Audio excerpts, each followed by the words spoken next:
أعوذ بالله السميع العليم من الشيطان الرجيم بسم الله الرحمن الرحيم السلام عليكم ورحمة الله وبركاته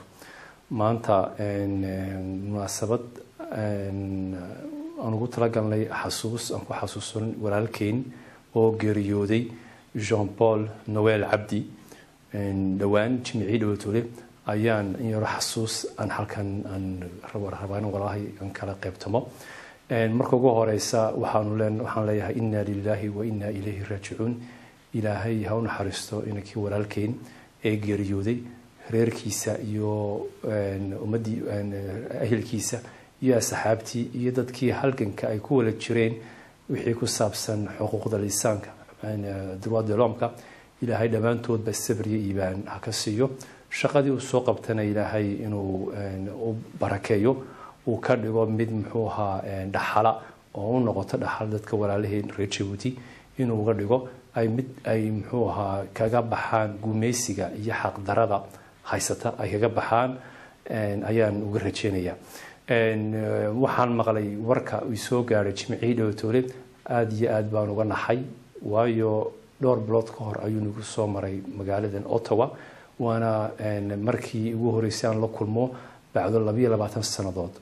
oo ambash 3 sanadood markii ugu horeysay aan la kulmay anigu dhalinyaro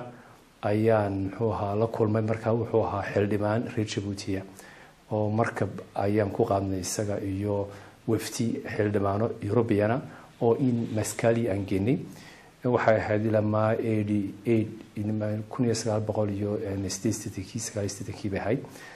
markaa bacdo dhowr sanadood ka bacdi waxaan la kulmay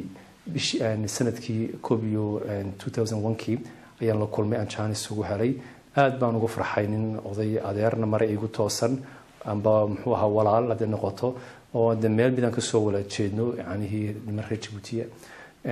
nin waxaan arkay inuu ahaa daacad u ah xuquuqda lisaanka u dagaaltamayo ummadda reer Djibouti cid doonaan ba ha noqdaan kuwa askar haday yihiin iyo kuwa shiciba cidii lagu xadgudbo xaqooga wuxuu ahaa nin muxuu ahaa uu hadlayay sida darteed markaan maqlay magaalada Ottawa yimid ayaan la kulmay si fiican baan halkan lagu soo dhaweeyay muxuu ahaa waan u sheegay yaani aan qaybteed wixii ku saabsan in muxuu ahaa halganku ku jiro uu yahay mid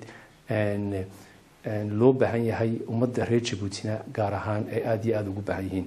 ilaahay waxaan ka rajaynayaa in muxuu ahaa halgan shaqadii uu bilaabay inuu halkiisii ka sii wado ummadii markaa isaga la shaqeynaysa in halkiisii ka sii wadaan